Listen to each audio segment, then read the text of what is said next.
As outrage spreads over the second deadly shooting in Minneapolis at the hands of Border Patrol agents and ICE raids continue throughout the US, some citizens are turning to ICE tracking websites that allow them to track ICE activity in their community. This Minnesota teacher is one of them. She says she's seen a rapid increase of ICE sightings close to her school and uses different trackers to keep her family safe.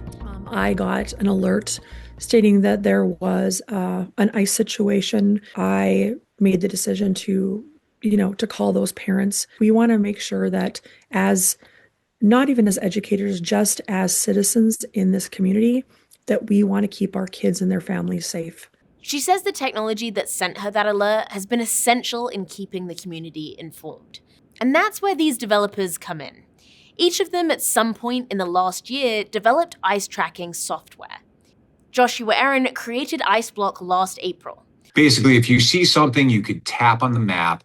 It would bring up a report of sighting screen. At one point, this was the most downloaded app in the US Apple App Store. But that's when Aaron says everything changed, and the US administration started cracking down on these apps. Attorney General Pam Bondi said in a statement that the Department of Justice reached out to Apple today demanding that they remove IceBlock app from their app store, and Apple did so. By the time it was taken down on October 2nd, we had 1.14 million users, and we were growing by between 15 and 20,000 users a day. The app, along with others like it, were removed from Apple's app stores, and similar apps were removed from Google's Play Store last October. Rafael Concepcion developed de-ICER, a site to monitor ICE activity on a map. As a person who works in technology, I was like, we need to be able to have a set of tools to create some sort of way to inform individuals of their rights here in the United States and figure out a concerted way to push back. But Concepcion says the app version was removed from Apple's App Store soon after IceBlock. He told us Apple cited their developer guideline that prohibits defamatory, discriminatory, or mean-spirited content to certain groups. CBC News reached out to Apple and Google about why they removed these types of tracking apps from their app stores. Apple did not get back to us by our deadline. Google said de-ICER and other apps like it violated their policies. They did not specify which. We spoke to lawyer Mario Trujillo about the removal.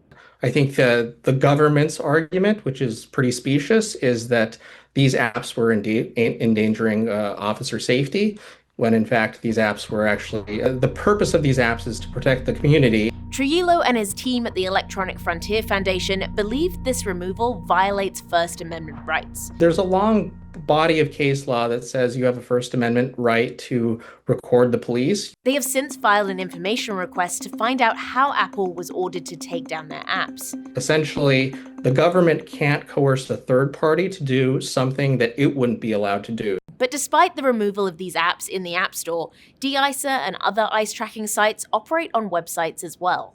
According to the creator of iceout.org, which tracks sightings on this website, she says the site was used by over 600,000 users in one day. That was the week after Renee Good was killed in an ICE clash in Minneapolis. Now, we're not using her last name over her fears of being targeted.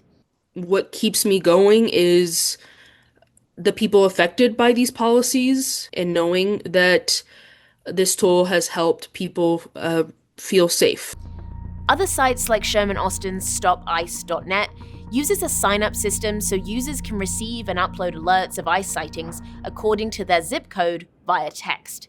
I wanted to make sure that I could build something, a platform that didn't really rely big tech companies. But on both of these systems, there are bad actors that flood the sites. Celeste says there are over 50 volunteer moderators that verify if the sightings on IceOut are accurate. And Austin says he's constantly monitoring the site. It's not just people who try to submit fake reports, but there's also attacks on the server just about every week. So Celeste and Austin work with volunteers and coordinate with organizations on the ground to try to confirm all the reports they receive. So we do ask for detailed information, location, what they were wearing, how many officials, vehicles, as much detail as possible to add credibility to sightings. Now for Joshua Aaron, whose IceBlock app continues to be blocked in app stores, he's taken up a suit with the DOJ to fight the takedown.